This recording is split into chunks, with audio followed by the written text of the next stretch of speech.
Mapagpalang araw po sa iyo, Sir Froy. Matagal ko ng karanasan ng kwentong aking ibabahagi sa inyo. Tawagin niyo na lang po ako sa pangalang Ruben.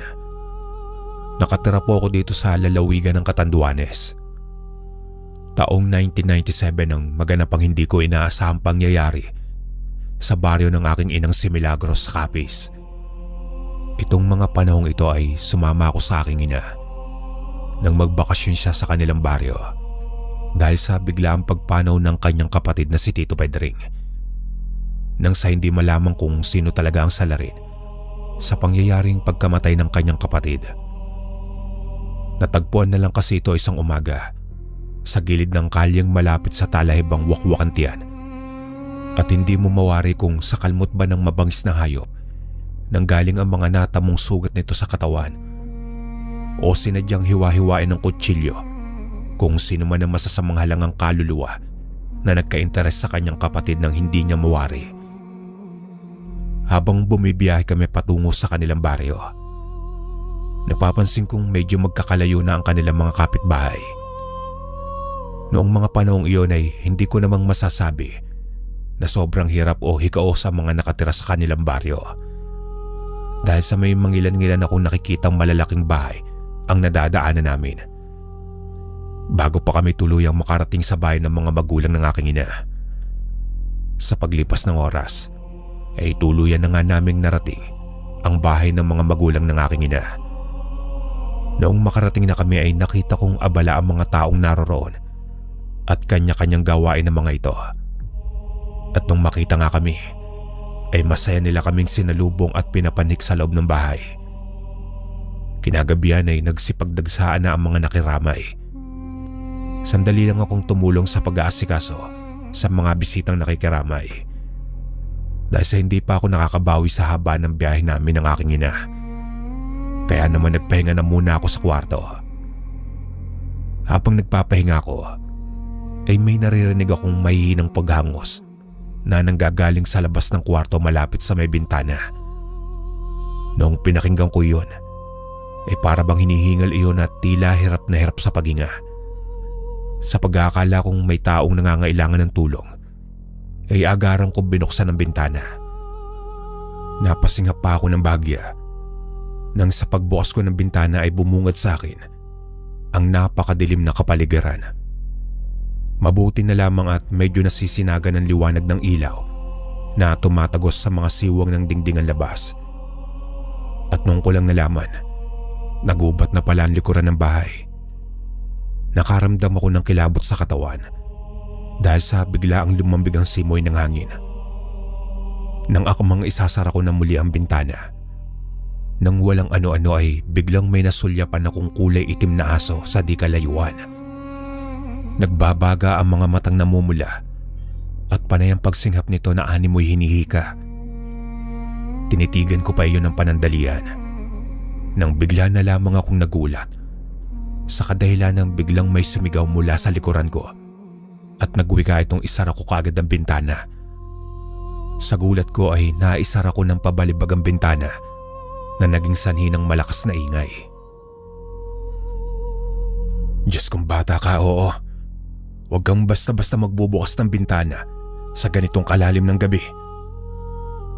Bulalas na wika ni Tio Mando. Tinanong pa niya ako kung nakalapit ba raw sa akin ang nilalang na iyon at kung may ginawa raw ba iyon sa akin. Nagtataka ako ng kabaryo dahil sa hindi ko alam kung ano ang pinagsasasabi ng aking tiyuhin. Isa pa, wala namang masamang nangyari sa akin. Kaya naman napakunot ang aking noo at napatanong sa aking isipan sapagkat bakit sinabi nitong nilalang ang asong iyon. Tio Mando, bakit niyo po sinabing nilalang ang asong iyon? Tanong ko sa aking tiyuhin nang iginaya niya akong pumunta sa may sala. Hindi niya sinagot ang katanungan ko. Sa halip ay umiling lang siya at sinabing huwag ko na lang umanong isipin ang sinasabi niya. Anya pa, nagkamali lang raw siya ng pagbigkas kung kaya yun ang nasabi niya. Akmang magtatanong pa sana ako, kaya lang ay lumapit na sa amin ang aking ina at kinausap ang aking tiyuhin. Hindi naman ako nakasunod pa sa kanila. Dahil sa lumapit na rin ng mga pinsan ko at nakipagkwentuhan ng mga ito sa akin. Kinabukasan, noong buksan ko ang bintana mula sa kwartong kinapupwestuhan ko, nakumpirma ko ang talahiban na iyon. Kaya nagtataka ko kung papaano nagkaroon ng aso kagabi sa parting iyon sa likuran ng bahay. Naging maayos naman ang araw na iyon. Naglakad-lakad pa kami ng mga pinsan ko sa tabi ng daan ng kinahaponan. Nang makakita ng puno ng santol ang mga pinsan ko, nagsuwestyon ng mga itong manguha umano kami para may maiuwi kami sa bahay at may malalantakang kaming kaining kinagabihan. Sumang-ayon naman ako sa suwestyon ng aking mga pinsan. At yun na nga, Sir Proy, dahil nasa gilid lang naman ng daanan ng puno ng santol na iyon, kaya makikita ko ang mga taong dumaraan. Habang namumulot ako ng santol, nasulyapan ko ang isang matandang lalaking mataman lang na nakatingin sa gawin namin. Titig na titig iyon, kaya naman naiilang ako at hindi mapakali. Dahil sa parabang may galit ito sa amin. Kung kaya kinalabit ko ang pinsang kong si Tikboy at sinabi rito ang matandang masamang nakatitig sa amin. Anya ko pa baka nagalit na iyong may-ari. Kaya tama na yung pangunguha namin at umalis na kami. Nasaan ba yung matandang sinasabi mo, pinsan? Wala naman ah. Wika ni Tikboy sa akin at iginaya ang mga mata sa unahan ng daanan. Noong tignan ko naman muli ang matanda, wala na iyon sa kinatatayuan niya. Binaliwala ko na lang iyon at nagpatuloy na ako sa pamumulot. Sa isip-isip ko pa, baka namamalikmata lang ako kanina. Matapos namin manguha ay umuwi na kagad kami sa bahay. Kinagabihan, matapos namin kumain ay napagpasya naming magpinsan na pumuwesto sa labas ng bahay. Napag-usapan kasi namin magdamagang kami maglalamay ng gabing iyon. Abala naman ang aking ina sa pag-aasikaso ng mga bisitang dumarating. Kasama niya si Tio Mando. Noong naglalaro na kami ng baraha, bigla kong naalala yung santol na kinuha namin kaninang hapon. Kaya naman sandali akong tumayo at tinungo ang kusina, tsaka kinuha yung mga santol. Kumuha na rin ako ng asin, tapos ay bumalik na ako sa pwesto namin. Makalipas lang ang ilang oras, kung hindi ako nagkakamali kabaryo, nasa pasado 12:00 na ng hating gabi iyon. Medyo nabawasan na ang mga taong nakikipaglamay ng mga sandaling iyon. Habang naglalaro nga kami ng bara, di inaasahang may nasulyapan akong matandang lalaki na nasa malapit sa may puno ng nyog na di kalayuan sa kinaroroonan namin. Panaka-naka akong nakakarinig ng tila ba humahangos na hayop. Kaya sandali kong inilibot ang paningin ko sa buong paligid. Nang sa walang ano-ano, ay bigla na lamang sumigaw ang pinsang kong si Judy at nagwika itong may aswang umano malapit sa may puno ng nyog. Kaagad naman akong hinatak ng aking ina papasok sa loob ng bahay. Habang ang iba ko namang mga pinsan ay nagsipagpulasan at nagkanya-kanyang takbo papunta sa loob ng bahay. Maya-maya pa'y nagulat na lamang ako nang bigla kong nasipat ang isang malaking asong kulay itim. Nagbabaga ang mga mata nitong namumula at walang humpay ang paglalaway nito. Ngunit ang mas ikinagulat ko pa, kakaibang asong iyon kaysa sa pangkaraniwang aso. Sa kadahilan ng tila ba asong kalyeng punong-puno ng galis ang buong katawan nito at nakakalbo na. Umalinsangan na rin ang buong paligid at nakaamoy na rin ako ng amoy patay na hayop na nabubulok. Hanggang ilang sandali pa ay bigla nang nagkagulo ang mga kalalakihan at nakarinig na rin ako ng isang napakalakas na alulong. Patayin niyo ang aswang na yan! Sigaw ng lalaking may hawak na tabak. Nakita kong kumaripas ng takbo ang kakaibang aso papunta sa may talahiban. Kaya naman hinabol na iyon ng mga kalalakihan habang may kanya-kanyang mga bitbit na matutulis na bagay. Makalipas lang ang ilang sandali ay bumalik na ang mga ito. Agad namang tinanong ng aking tiyuhin kung ano na ang nangyari sa nilalang na hinabol nila. Sumagot naman ang isa sa mga lalaking tumulong sa paghabol sa aswang at nagwika itong isang balbal umano ang aswang na iyon. Marahil ay nag-aabang lang iyon ng pagkakataon upang makuha ang bangkay na nasa kabaong. Pero sa kasamaang palad ay hindi na nila naabutan ng aswang. Ayon naman sa pinsan ko, noong unang sulyap niya raw sa nilalang ay isang matandang lalaki umano iyon. Subalit noong sulyapan niya ulit ang matanda ay bigla na lamang iyong naging isang asong nakakakilabot. Dahil sa pangyayaring iyon ay maiging pinabantayan ng aking ina ang bangkay ng aking tiyuhin. Nagtawag na rin ito ng albularyo at pinalagyan niya ng pangontra sa aswang ang kabaong. Nang sa ganoon ay wala nang makakalapit rito na masamang nilalang. Nalaman rin namin na isang aswang umano ang tumambang sa tiyuhin ko, kung kaya nasawi ito. Subalit hindi isang balbalan tumambang rito, kundi bagong yanggaw na marahil ay nagawi lamang iyon sa baryo nila. Naging maayos naman ang lahat, Sir Proy. Hanggang sana ipalibing na rin namin nang matiwasay ang bangkay ng aking tiyuhin. Hanggang dito na lang po ang aking kwento, mga kabaryo. Punta na po tayo sa pangalawang istorya. Dahil sa kilala na ang lolo kong si Kanar Singh dito sa aming baryo, ay maging ako ay kinaiinisan na rin ng ilan dito sa amin. Hindi ko naman sila masisisi dahil sa gawain ng aking lolo. Ako, si Enrico, nag-iisang apo ni Lolo Narsing, ang kilalang malokong ermitanyo. 25 anyos ako nang maganap ang hindi kanais-nais na pangyayari sa buhay namin. Kaya nagkaroon ako ng pangako sa sarili na iibahin ko ang paniniwala nila sa akin at lilinisin ko ang pangalan ni Lolo. Dito nga pala kami sa Samar Leyte naninirahan. Mang Doming, pabili nga ako ng 1 kilo ng bigas at 1 lata ng sardinas. Pakisupo to at baka mabutas ang bigas. Mahirap na hong pulutin yan sa lupa eh. Abay, oo naman, walang problema. Mabuti ka pa, Enrico Matino. Hindi kagaya ng lolo mo. Bakit naman po, Mang Doming? Ano po bang problema niyo sa Lolo Narsing ko? Wala naman. Maloko lang talaga ang lolo mo. Kaya mabuti na lang na hindi mo siya tinularan. Mabuting tao rin ho ang lolo ko, Mang Doming. Hayaan niyo sa susunod, puro kabutihan na lang ang maririnig niyo tungkol sa kanya. Ayos na hubay ang bigas at sardinas. Ganun lagi ang naririnig ko sa ibang tao tungkol sa lolo ko.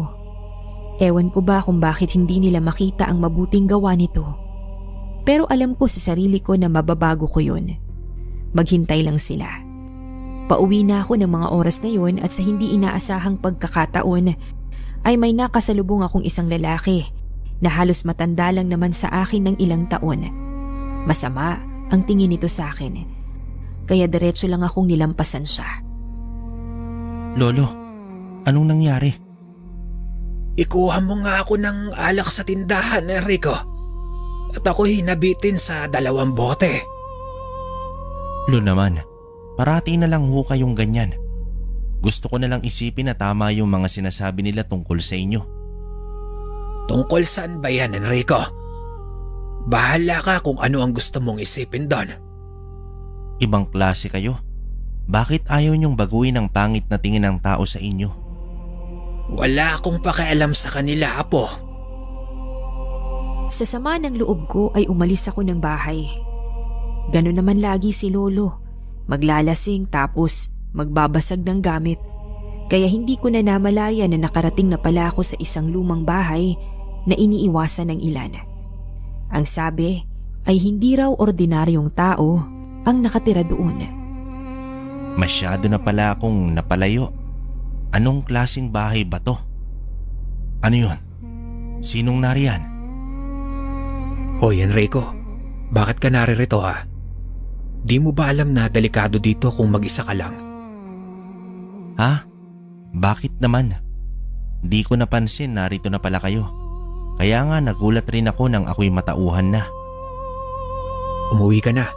Sumabay ka na sa akin na. At huwag ka nang babalik dito. Buti nakita kita. Sige, susunod na ako, Tigro.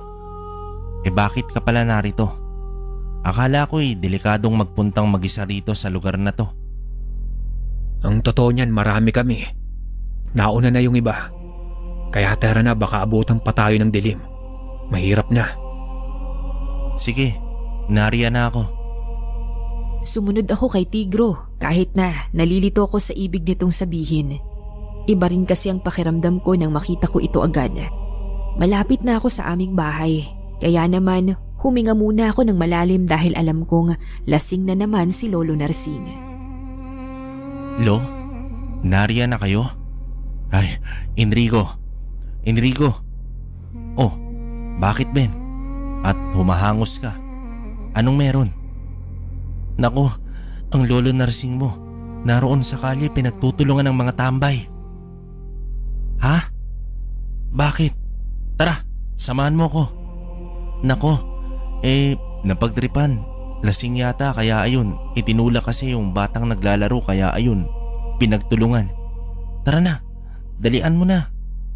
Tara Ben, baka kung anong mangyari kay Lolo doon. Tumakbo kami ni Ben dahil sa sinabi nito. Pasaway talaga si Lolo, lalo na kapag may tama ng alak. Madalas kasi siyang manloko na may mga aswang daw kaya naiinis na sa kanya ang ilan. Lolo, tigilan nyo na yan. Ano ba kayo? Nakita nyo nang binubugbog yung matanda. Hindi nyo man lang tinulungan na awatin. Nako Enrico, yung lolo mo kasi itinulak itong si Atoy. Kaya yan, nabugbog tuloy. Ng 3 lalaki? Talaga ba? Nakita nyo nang hindi makatayo yung tao. Yung isang suntok pwede pa sana. Kaso binugbog nyo. Dapat lang yan. Maloko yung lolo mo, Enrico. Tandaan nyo tong lahat. Huwag kayong lalapit sa amin kung may hindi magandang mangyari sa inyo. Mga wala kayong puso. Namatay ba yung bata? Hindi naman, di ba? Enrico, tama na yan. Halika na. Hindi Ben, sobra na kayong lahat. Sana hindi nyo danasin yung ginawa nyo sa lolo ko. Inakay namin ni Ben ang lolo kong halos mabura ang mukha dahil sa bugbog na natanggap nito sa 3 lalaki. Halos madurog ang puso ko dahil sa natamo niya kanina. Masama ang loob ko sa kanya pero kahit kailan, hindi ko hahangarin na magkaganito siya. Enrico, grabe naman sila. Naiintindihan kita. Dapat pala inawat ko na kanina bago pa kita tinawag. Wala yon. Sana hindi nila danasin yung ginawa nila kay Lolo. Bilisan na lang natin para magamot mo na si Lolo Narsing. Salamat Ben ha. Kahit na marami rin ang mga pagkakamali ng lolo ko, nananatili ka pa rin na kaibigan ko. Wala yun. Para saan pa bang naging magkaibigan tayo? Basta, kakampi mo ko Enrico. Basta, salamat pa rin sa'yo Ben. Nakarating na kami sa aming bahay. Agad akong kumuha ng tubig at malinis na bimpo para idampi sa nabugbog na mukha ni Lolo Narsing. Lubos ang awa ko dito habang si Ben naman ay nakatunghay sa aming dalawa. Hanggang sa natapos ko itong linisan, tulog pa rin si Lolo kaya hinayaan ko na muna ito. Mauna na ako Enrico. Baka bukas na lang ako bumalik dito. Sige Ben, maraming salamat. Mag-iingat ka. Walang anuman Enrico. Sige, salamat rin. Malapit na rin ang dilim ng mga oras na yon. Ang bilis ng maghapon. Nagluto ako ng aming hapunan ni Lolo Narsing. At nang makita ko ito ay nakaupo lang siya sa katre. Tingin ko'y masakit ang mga sugat niya. Lo, kamusta kayo? Pasensya ka na, Apo. Hayaan mo at hindi na yun mauulit. Huwag na kasi kayong lalabas kung lasing na kayo. Alam nyo naman ang mga tao. Hindi nakakalimot ng mga pagkakamali. Oo, Apo. Pasensya ka na ulit. Wala na ho yun. Kaya nyo bang tumayo? Nakaluto na ho ako ng hapunan natin. Ano yun? Huwag kang lumabas, Apo. Baka mamaya mabangis na hayop yun. Dito sa lugar natin, Lo, may babangis na hayop. Sisilipin ko lang ho, sandali lang. Dahan-dahan ka lang, Apo. Oo, Lo. Sandali lang po ko. Ano ang nakita mo, Apo ha? Bakit ganyan ang itsura mo? Isang malaking nilalang. Lo, tingnan nyo, Lo. Ano? Patingin nga. Maging si Lolo ay nagulat nang masilayan niya ang nasa labas ng aming bahay. Isang malaking nilalang na iba ang anyo. Matagal bago nagsalita ang lolo ko pero sa huli ay nasabi niya kung ano yun. Meron pa palang ganyan ngayon. Akala ko ay matagal na silang naubos. Ano yan, Lolo? Bakit tila kakaiba yung itsura? Isang aswang yan, Apo. Aswang? Yang boses mo at baka tayo marinig. Pero bakit ho, Lolo? Na merong aswang pa rin? Hindi ko alam, Apo. Pero kailangan nating sabihan ng mga tao dito tungkol sa aswang. Sa tingin nyo, Lo, may maniniwala pa kaya sa inyo? Ang tingin ng lahat ay maloko lang kayo at sinungaling. Sa bagay na yan ay wala na akong magagawa. Totoo ang mga aswang, pero ayaw nilang maniwala. Pero sa'yo, Apo, tiyak kong maniniwala sila. Susubukan ko po, Lolo. Mabuti. Ang tamang gawin ngayon nating dalawa ay magsindi ng goma para hindi sila makalapit dito sa bahay. Naiintindihan mo ba? Ganun po ba yon, Lolo? Oo, Apo. Ayaw nila sa amoy ng goma dahil mabaho yon sa kanilang pang-amoy. Lo, kinakabahan ako. Baka makita niya tayo eh. Hindi yan, Apo. Dadasalan lang natin yan para hindi niya tayo makita. Tulad nga ng sinabi ni Lolo Narsing ay umusal siya ng dasal. Mahina ngunit abot din sa aking tenga. Tapos ay nagsindi rin ito ng goma gaya ng sinabi niya kanina. At dahan-dahan na lumabas mula sa pinto namin sa likuran. Binalikan ko ang aswang at naroon pa rin ito. Ngunit nang maamoy nito ang usok ng goma ay mabilis na lang itong tumakbo palayo. Nariyan pa ba, Apo? Wala na ho, Lolo. Ang husay nyo. Malamang naamoy nga nito ang pinausok nyong goma. Maaari. Kaya dapat ay makaabot ito sa kaalaman ng nakakarami bukas, Apo. Kaya matulog na tayo at maglagay ka ng mga bawang sa bintana mo. Sige ho, Lo. Gagawin ko agad yun. Bukas ay sasamahan ko rin kayo para sabihin sa ibang nakita natin dito. Sana nga ay maniwala sila. Maniwala man sila o hindi, Lolo. Ang mahalaga ay sinabi natin, di ba? Tama ka, Apo. Sige na at matulog ka na. Kinabukasan ay maaga nga kaming lumakad ng lolo ko. Naabutan namin ang ilan sa mga kalalakihan na naroon sa kalsada. O anong nangyari? At hindi yata nakainom si Narsing ngayon. May nais lang sana kaming sabihin, Mang Doming. Tungkol saan naman yan, Enrico? Baka naman biro lang yan, ha? Naku, may mga ginagawa kami. Hindi ho. Kagabi kasi ay may aswang sa aming bahay. Sa labas mismo kaya nandito kami ni Lolo para sana sabihan kayo na wag nang lalabas kung gabi. Ikaw ba'y may sakit, iho, ha? Nahawa ka na yata sa lolo mong praning. Oy, Doming. Kung may praning dito, ikaw yon. Huwag mong bastusin ang apo ko. Bakit? Hindi ba't praning ka naman talaga, Narsing? Itinamay mo pa si Enrico. Tama na, Lo. Hayaan nyo na lang sila kung ayaw nilang maniwala. Problema na nila yun, Lo. Talagang mas malaking problema kung maniniwala kami. Wala nang aswang ngayon. Umuwi na nga kayo. Abala kayo sa hanap buhay. Sana hindi kayo magsisi. Tara na, Lolo. Mga walang kwentang tao. Enrico. Oh, Ben. Bakit sumunod ka? Totoo ba yung kwentuhan kanina sa bayan? Ang sabi niyo daw, may aswang. Oo, totoo yun. Ang kaso, pinagtawanan lang kaming dalawa ni Lolo. Hayaan mo na lang yon, Apo. Bahala sila kung ayaw nilang makinig. Basta ikaw, Ben, wag na kayong lalabas ng tatay mo kung 10 oras na ng gabi, ha? Oho, Lolo Narsing. Paano naman mahuhuli ang sinasabi niyong aswang? Hindi pa nga namin alam ni Lolo. Pero sigurado na atake yun kung gabi. Kaya mag-iingat ka. Kayo rin. Sasabihin ko rin si tatay pati ang iba naming kapitbahay. Salamat, iyo. Pero hindi na siguro kailangan. Baka isipin din nila na nagloloko ka.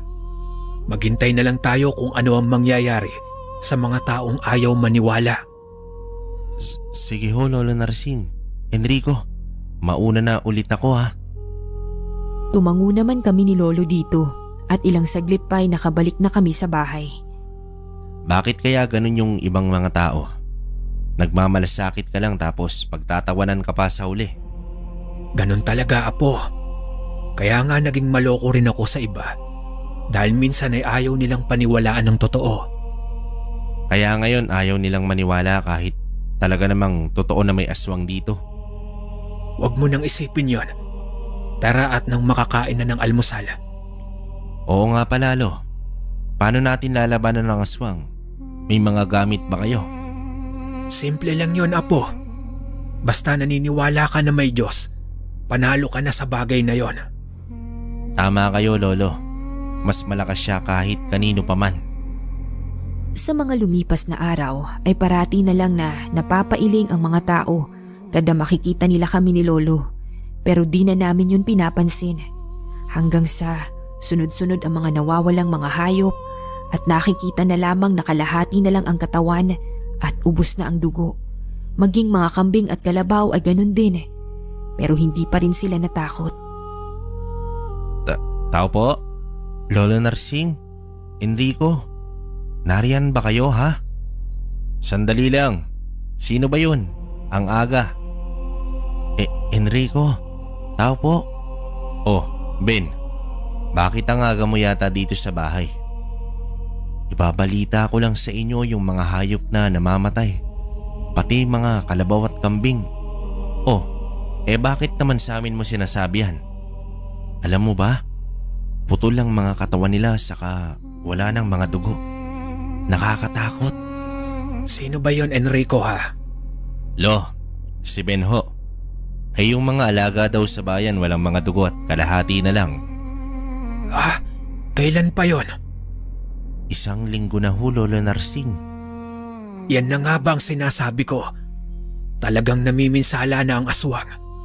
At pag hindi na nakontento yan sa mga alaga nyo, malamang ay tao na ang isusunod niyan. Totoo ba yan, Lo? Paano ho yun? Ayaw naman nilang maniwala. Hindi na natin problema yon, Apo. Basta binalaan natin sila, hindi ba? Kung ganun, Lo, dapat palang may mga gamit na para sa nilalang na yon. Oo, Iho. Mag-iingat kayo. Malakas ang aswang na ito. May isa pa nga pala, Lolo Narsing. May 2 dayong dalaga dito. Ang ganda nila. Nakakabighani ang muka.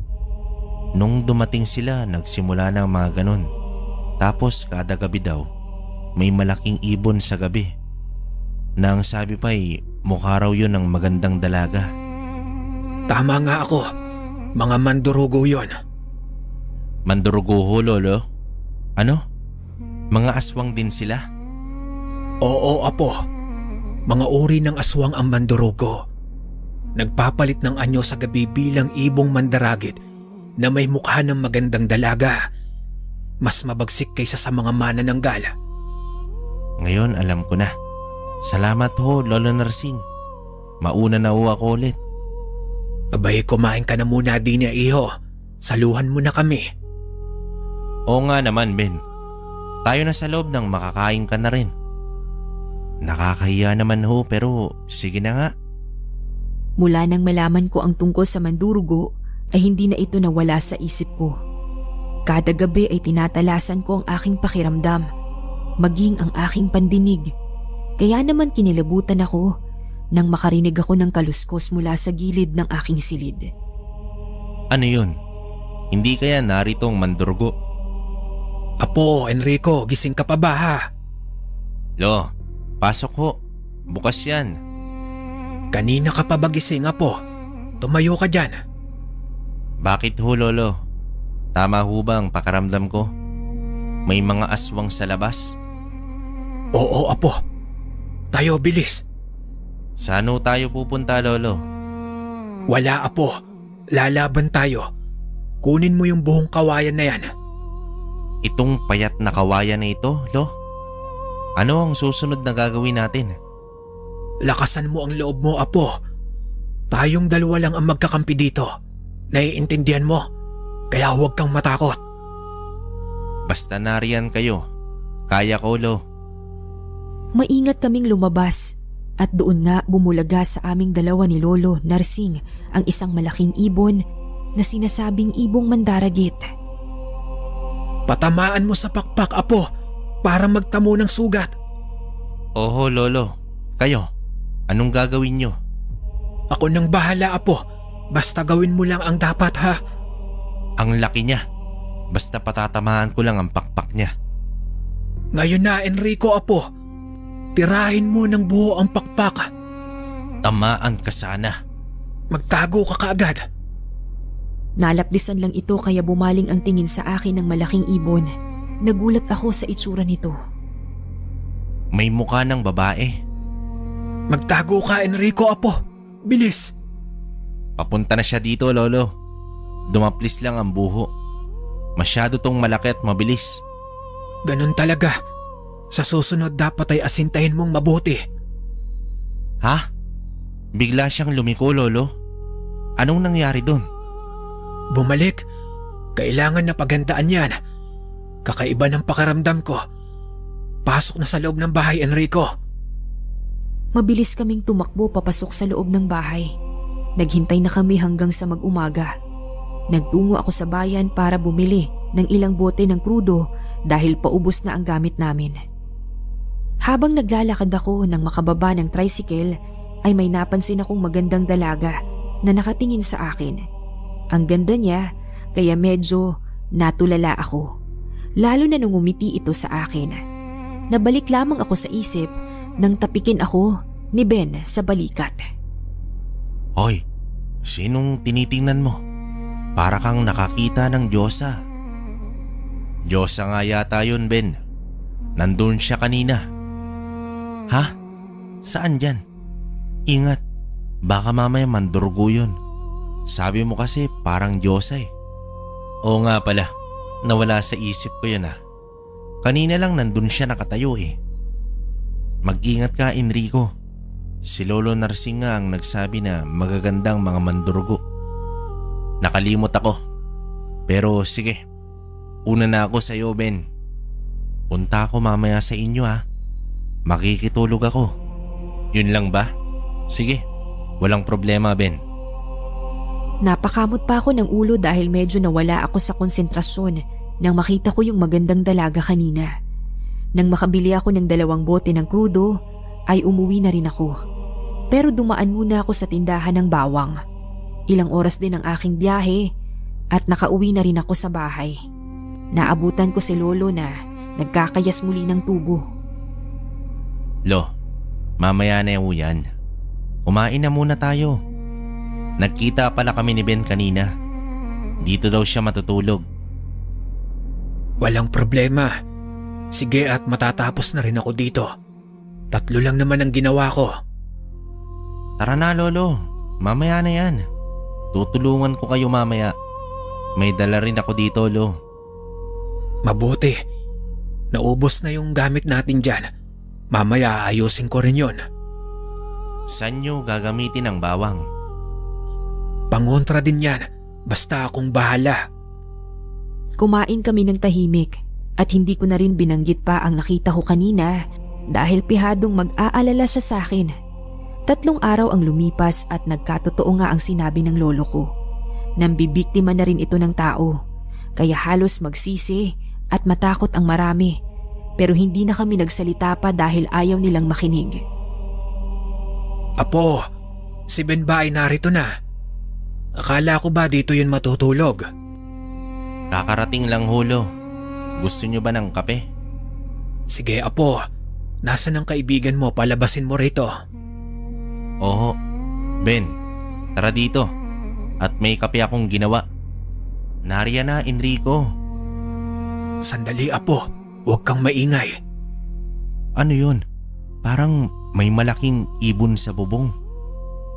Kunin mo, Ben, ang isang buho. Narito siyang muli. Ho? Ang mandurgo narito? Kunin mo na, Ben. para may hawak kang panangga. Humanda kayo. Matinding laban ito mga apo. Huwag kayong magpapakita ng takot. Opo lolo, handa ka na ba Ben? Oo naman, para sa katahimikan ng lugar natin. Tama, tayo na. Lumabas kaming tatlo na may kanya-kanyang dala. Hawak ko ang isang buho habang si Lolo Narsing ay ang matagal na tungkod niyang itinatago ng matagal na taon. Ganon din si Ben. Hawak niya rin ang isang buho. Apo, gaya ng dati. Sipatin mo ang pakpak niya at ganun ka din, Ben. Sige lo, kinuha ko rin ang tabak natin sa loob. Oo, apo, panlaban din yan. Handa ka na Enrico? Ako ang unang titira ha. Sipatin mong maigi, Ben. Pasunod mo ako kung hindi mo madadali. Gaya ng sabi ni Ben, sinibat niya ito pero daplis lang din sa gawing mata. Nanlisik ang tingin nito at ngayon nga ay patungo siya sa amin. Nataranta si Ben kaya sa takot nito ay dumapa siya. Ikaw na, apo. Handa na ako lo. Sige, lumapit ka pa mandaragit. Ngayon na, Enrico. Sa puso, apo. Mamatay ka. Sapul ko ito sa mata kaya bumulusok ito pabagsak. Lumihis ako dahil patungo siya sa aking direksyon. Nang sumadsad ito ay hinagis ko kay Lolo ang tabak at doon niya isinaksak sa dibdib ng ibong mandaragit.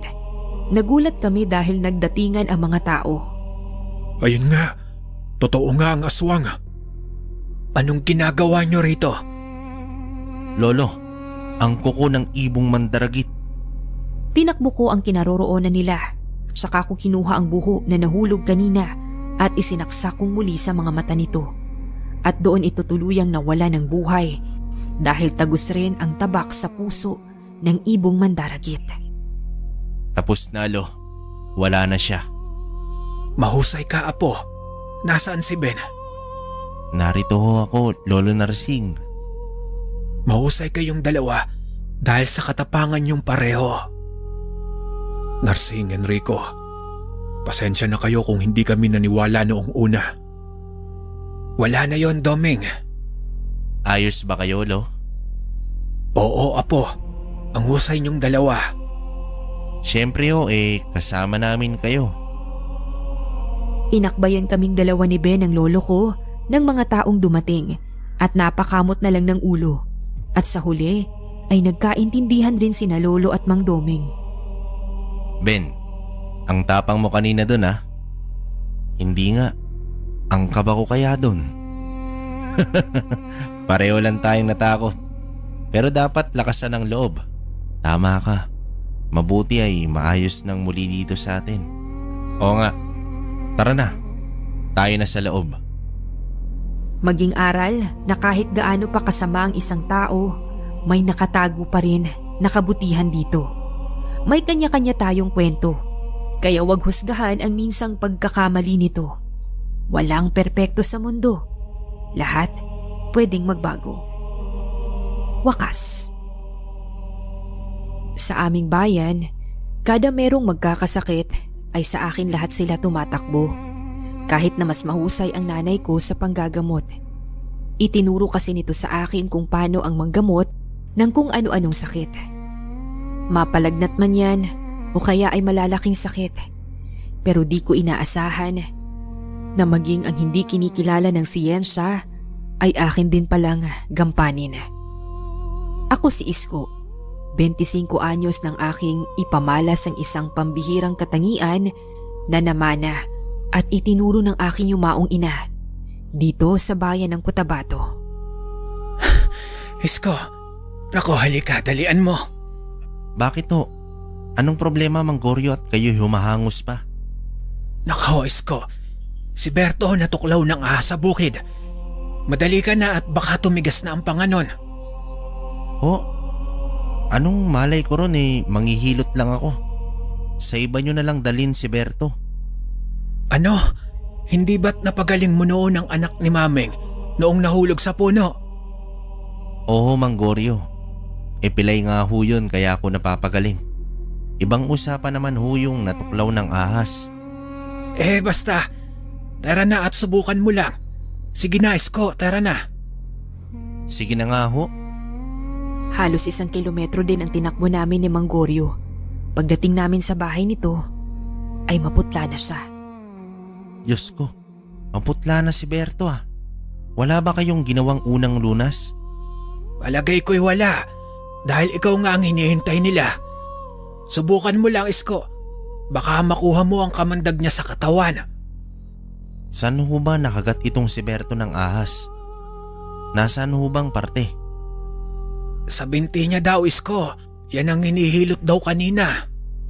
Pahingi nga ho ng kutsilyo na matalas. Pakibilisan nyo na lang ho at delikado ng itsura ni Berto.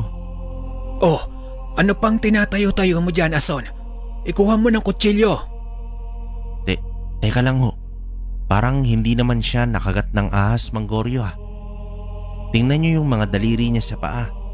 Kung pantay ba o hindi. May iba akong nararamdaman sa kanya. Madali naman naming tinignan ito ng isang lalaki. At gulat pa itong napatingin sa akin. Maging sa mga kasama namin na wala namang maitutulong. Ano? Pantay ba o hindi? Mang Goryo, kayo nga ho ang tumingin. Natulala na si Totoy eh. Diyos kong mahabagin. Maigsi ang daliri, Isko. Anong ibig sabihin nito, ha? Kung ganun, tama nga ang nararamdaman ko. May barang si Berto. Ano? Pero sino ang gagawa nito sa apo ko, Isko? Saan ho ba nagpunta itong si Berto bago nangyari yan sa kanya? Nako, Mang Goryo at Isko. Galing yan dun sa isang lumang kubo. Ang sabi niya sa akin kanina ay may nakuha raw siyang isang kwintas doon. Sangkubo ba yon, Dodong? At nasan ang kwintas na sinasabi mo, ha? Ikaw, Ason, hindi mo ba pinagsasabihan itong anak mo? Wag na ho kayong magalit kay Aling Ason, Mang Goryo. Isauli na lang sana ang kwintas at baka malas yun. Pahingi na lang ho ng tubig at kandila para makatiyak ako. Aanin mo yon, Isko. Tatawasin mo ba siya? Oo, kailangan natin makasiguro bago tayo magbintang. Baka may napansin kayong dayo dito sa lugar natin. Kuya Isko, meron. Nung isang araw kasi may nabangga si Berto na isang matanda. Imbis na tulungan niya, nagalit pa si Berto. Sabi ko mukhang dayo yung matanda. Tumawa lang yang si Berto eh. Teka, Dodong. Alam mo ba kung saan nakatira itong matandang sinasabi mo? Nako, hindi o Mang Goryo. Natakot to kasi ako sa itsura kaya di ko na tiningnan kung saan ho siya tumuloy. Marahil itong may gawa. Baka nagalit ito kay Berto. Sige ho, ako ang bahala.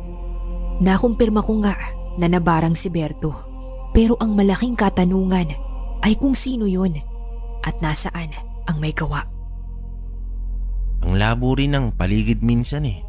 Bukod sa magulo na, may mga kababalaghan pa yata. Tao po. Tao po. Oh, Dodong, anong problema mo? Kamusta si Berto? May naisaayos na ba yung mga pinitpit kong dahon? Oo, Kuya Isko. Ito nga daw pala. Pinaabot ni Aling Ason. Salamat daw sa ginawa mo para kay Berto. Mauna na rin ako, Kuya Isko. Magdidilim na kasi. Alam mo naman, nakakatakot sa daan. Sandali lang, may bibigay ako sa'yo. Ito, isuot mo. Para di ka mapagtripan ng kung ano o sino dyan sa daan. Salamat dito, Kuya Isko. Mauna na ako. Sige, ingat ka at pakisabi kay Aling Ason. Salamat din dito ha. Makakarating, Kuya. Tumalikod na si Dodong at ako naman ay kumain na para maaga namang makatulog. Pero bago pa yun, ay nagsindi muna ako ng insenso sa paligid ng aking bahay. Hanggang sa... Sinong tao dyan? Sinong nariyan? Lumabas ka na kung hindi ay susunugin kita. Mahusay ka nga talaga, bata. Ang lakas ng pakiramdam mo. Tunay nga na ikaw ay anak ng mahusay na manggagamot. Sino ka ba? At bakit narito ka sa paligid ng aking bahay ha? Isa kang dayo dito, tama ba? Oo, Naamoy ko lang ang dugo ng isang mahusay na tao sa'yo. Sino ka naman at bakit ka narito? Anton ang pangalan ko. At ikaw Cisco, hindi ba? Paano mo nalaman ang pangalan ko? At anong balak mo? Oras na ng gabi. Delikado sa isang gaya mo na dayo lang dito. Ang mabuti pa'y umuwi na kayo. Huwag kang mag-alala. Hindi rin ako magtatagal dahil may iba akong pupuntahan. Pagkatapos niyang sabihin yun, ay agad itong umalis. Nagtaka ako dahil iba ang pakiramdam ko dito. Masangsang ang amoy nito. Nilingon ko pa ito ng isang beses bago ko sinarado ang aking pinto. Diyos ko, ang langis, Ason. Bilisan mo. Nasaan ka na ba, Ason? Manggoryo, paano kung tawagin ko na kaya si Kuya Isko? Parang mas lumalala ho yata yung mga nasa katawan ni Berto eh. Mabuti pa nga, Dodong. Lumakad ka na, dalian mo. Magsama ka at magdala ka rin ng ilaw. Oo, sige. Tatawagin ko po si Arnel para magpasama. Ilang oras pa ay nakarinig naman ako ng isang malakas na sigaw. Kuya Isko. Oh, Dodong. Abay, gabi na. Bakit kayo napasugod dito? Hindi ba pwedeng bukas na yan? Kuya Isko, si Berto kasi mas dumami ang sugat at kakaiba na yung mga lumalabas sa kanya. Paanong kakaiba ha? Hindi ba't maayos na ito kanina bago ko umalis doon? Oo nga kuya, pero bigla itong lumala ngayon eh. Ano kuya? Sasama ka ba sa amin? Oo, pero sandali lang. May kukunin lang ako sa loob. Kakaibang paligid ngayong gabi. Anong ibig mong sabihin kuya? May panganib ba? Basta, ayos na ito. Tara na, kunin mo ang sulo para tanglaw sa daan natin. Umalis kaming tatlo pero dala ko ang isang palatandaan kung may ibang nilalang sa paligid. Isang maliit na bote ng lana. Kukulo ito kung may masamang elemento sa paligid. Sandali lang, Dodong Arnel. Bakit ho Kuya Isko? Kukunin ko lang ang aking lana. Masyado kasing tahimik at malamig ang hangin eh. Para saan yan kuya? Di ba't ordinaryong langis lang yan? Anong magagawa niyan? Kapag kumulo ito, isa lang ang ibig sabihin nun, Dodong. Ano kuya? May aswang sa paligid. Huwag kayong maingay. Ano ba kayo? Lakad na, dali. Huwag ka kasing manakot, Kuya Isko. Hindi ko pa kayang makakita ng aswang. Narito na ako, Manggoryo. Insenso, Manggoryo, pengi ako. Sige, Isko. Teka lang at kukuha ako. Manggoryo, dalian nyo. Eto na, Isko. Aanihin mo ba yan? Hindi na si Berto yan. Ang mambabarang ang nasa loob nito. Susubukan kong paalisin ang nasa katawan niya. Hindi mo ako matatalo, bata. Sino ka? Umalis ka sa katawan ni Berto. Salot ka dito. Hindi. Papahirapan ko siya. At hindi mo ako pwedeng diktahan. Maawa kayo sa apo ko. Tigilan mo na kung sino ka man. Biglang nawala ng malay si Berto. Kaya naman saglit na tumahimik sa loob ng bahay nila. Kailangan natin makilala kung sino ang gumawa nito. Sino kaya? Wala naman ng mambabarang dito. Dahil matagal na panahon na siyang napaalis ng iyong ina. Sino ho? May kilala ho kayo? Si Anton. Isang mahusay na mambabarang at gumagamit ng kaliwa. Anton? Kung ganon, bumalik siya. Siya yung lalaking nakausap ko kanina bago dumating sila Dodong sa bahay. Diyos ko, bakit narito siyang muli? Isko, tulungan mo ang apo ko. Gagawin natin ang lahat. Nasa na ang mga dahon? Bilis! At iba na ang kulay ng balat ni Berto.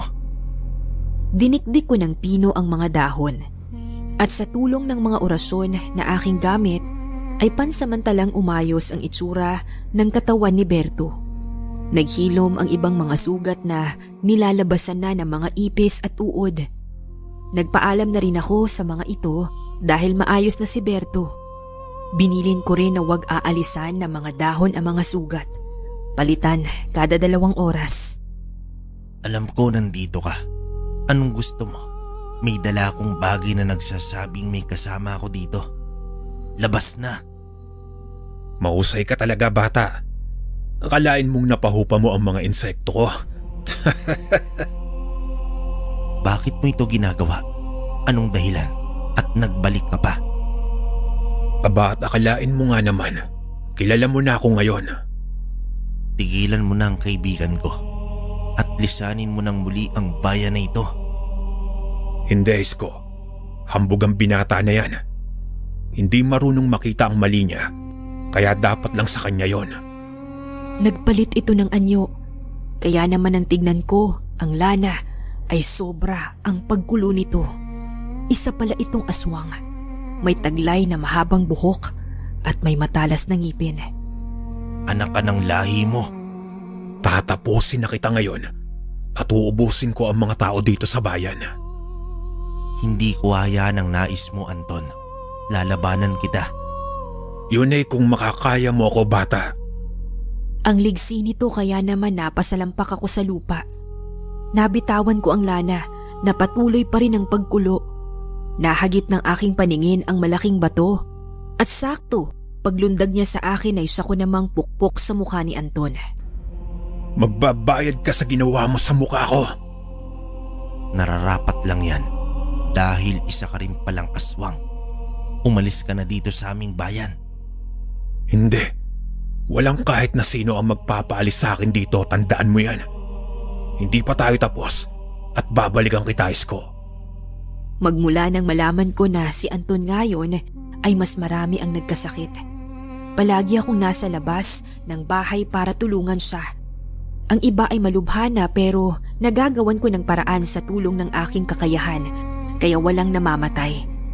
Nailigtas ko sila at pilit kong hinanap ang bahay ni Anton.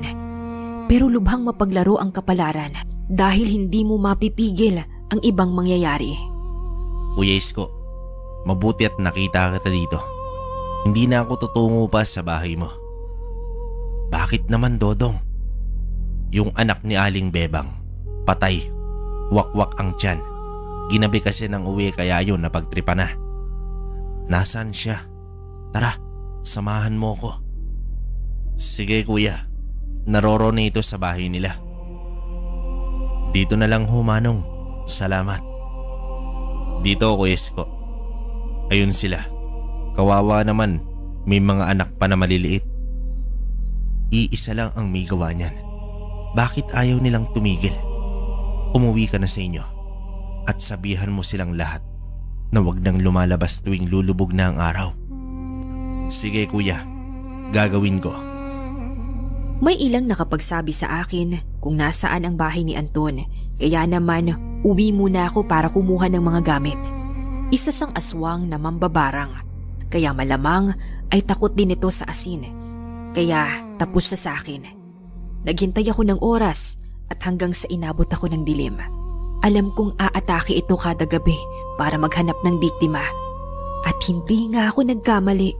Nakita ko ito sa labas ng isang maliit na kubo at tila may sinisilip doon. Hoy aswang, umalis ka dyan o papakainin kita ng isang dakot na asin. Pakialamero ka talaga, Isko. Oo, dahil salot ka dito. Kahit sino, hindi matutuwa sa ginagawa mo. Wala kang pakialam. Alis dito, hindi ka dapat nagbalik pa. Tumakbo ito sa madilim na bahagi kaya sinundan ko rin siya hanggang sa makita ko kung saan siya nakatira. Isang maliit na kubo sa gitna ng maliit na sapa. Doon siya pumasok kaya naghintay ako ng ilang mga minuto. Alam ko na ngayon kung saan ka nakatira, Anton. Bukas kita babalikan dahil masyadong delikado sa akin. Kailangan ko ring bumalik dahil nasa teritoryo niya na ako. Delikado para sa akin. Pagbalik ko ay naghanda ako ng mga gamit. dahon na may orasyon at sinamahan ko ng bawang para gawing katas. Kinuha ko rin ang nakatagong buntot pagi sa aming lumang aparador na gamit pa ng aking ama. Mahusay ito sa panlaban ng lahat ng uri ng aswang at tiyak kong susugat din ito kay Anton. Nang lumiwanag ay sinabi ko sa iba kung sino ang may gawa ng mga pagpatay. Si Anton, kaya nagpresenta sila na sasama at tutulong sa akin, pero tumanggi na ako dahil baka mapahamak pa sila. Isko, nariyan ka pa ba? Bakit ho, Mang Goryo? Gusto sana kitang samahan, iho. Pambawi sa ginawa mo sa aking apo. Hindi na ho. Kaya ko na ho yun. Dumito na lang kayo. Sigurado ka ba, iho? May alam din naman ako sa mga aswang na tulad ni Anton. Hindi na ho. Ako na ang bahala.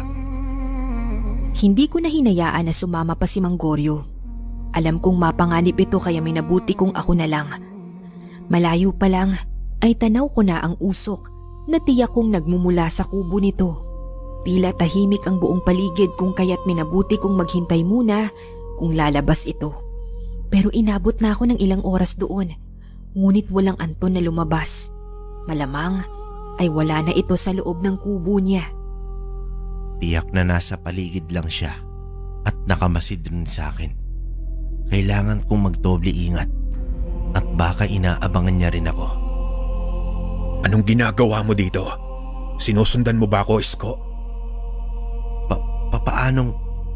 Paano ka napunta rito? Kanina ka pa wala sa iyong kubo.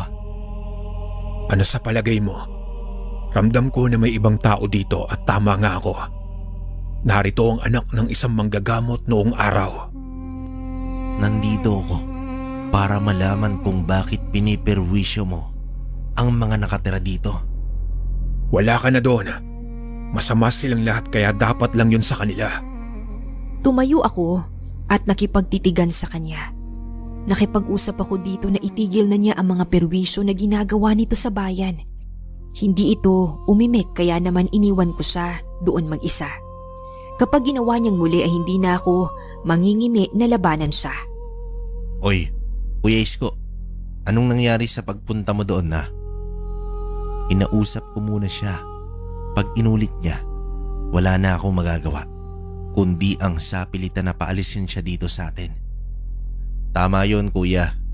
Nagdadala siya ng sakit ng ulo dito sa atin kaya tama lang yon.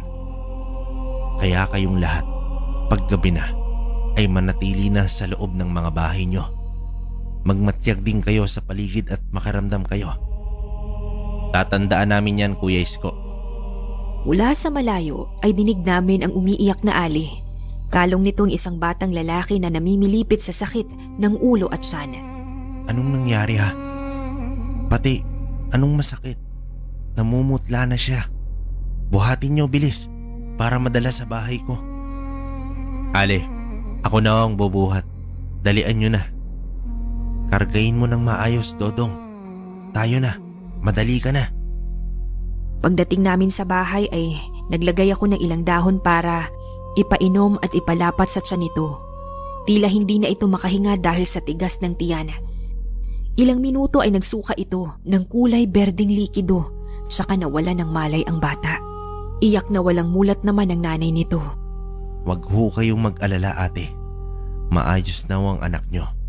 Bantayan nyo lang siya hanggang sa magising.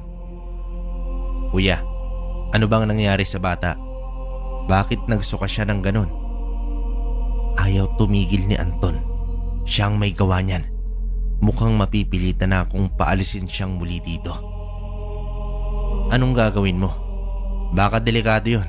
Mag-iingat ka, kuya. Ngumiti ako kay Dodong dahil nag-aalala siya kahit na hindi ko naman ito kaano-ano.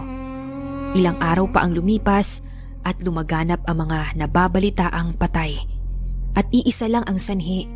Wakwak ang tiyan nito kaya nagsagawa na ako ng pagpunta muli sa bahay ni Anton upang tapusin na ang lahat. Dapit hapon na noon kaya kailangan kong mag-ingat. Anton, lumabas ka riyan dahil alam kong nariyan ka sa loob. Anton, magtuos tayo ngayong gabi. Matirang matibay. Ang lakas nga talaga ng bilib mo sa iyong sarili, Isko. Paano ka naman nakakasiguro na makakauwi ka pa ng buhay ngayon, ha? Dahil nasa mabuti ang hangarin ko na hindi katulad mo na puro kasamaan ang gusto. Mayabang ka. Kung hindi masasama ang ugali ng mga yan, hindi ko sila kakantiin. Kaya hindi mo alam. Naapi ka ba sa tingin mo? Ginamit mo sa masama yung kakayahan mo, Anton. Eh ano naman ngayon sa'yo? Wala ka ng pakialam doon. May pakialam ako dahil mga kababayan ko sila. Ngayon, kung ayaw mong tumigil, mapipilitan akong pwersahan kang paalisin dito. Yun ay kung kaya mo, bata. Kaya ko at patutunayan ko sa iyo yan. Biglang nagbago ang itsura ni Anton dahil sa madilim dito, sa kinatitirikan ng kanyang kubo, ay mula sa anyong tao ay naging isang mabangis itong aswang. Humanda ka na, Anton. Lapit, bata. Itong sayo. Tanggapin mo to. Asan? Hindi mo nga ako natamaan, bata. Huwag kang mayabang, Anton. Hindi naman, bata. Ang layo naman ng itsura ko sa katawan ng puno, hindi ba? Sa susunod di mo na magagawang umiwas sa akin. Gawin mo, bata. Puro kadaldal. Hinagupit ko itong muli sabay dukot ng asin sa aking bulsa, saka ko sinaboy sa mukha niya. Anong ginawa mo?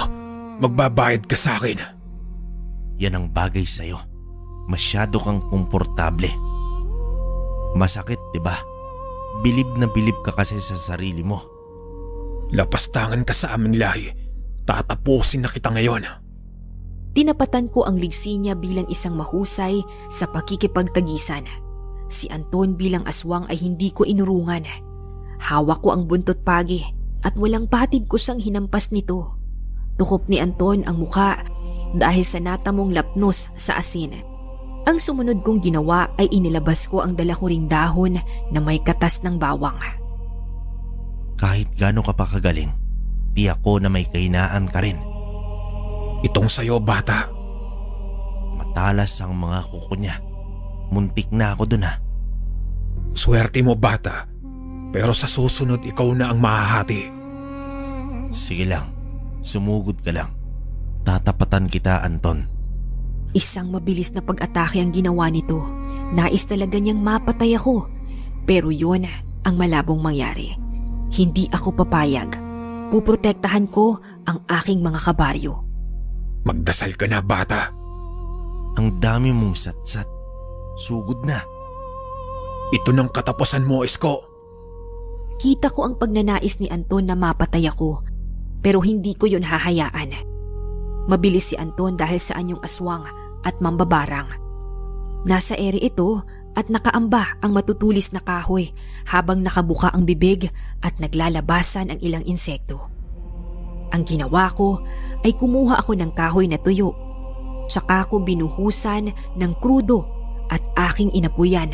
Tsaka ko itinutok sa mga insektong papalapit sa akin. Hindi kita hayaan na manalo ngayon, Anton.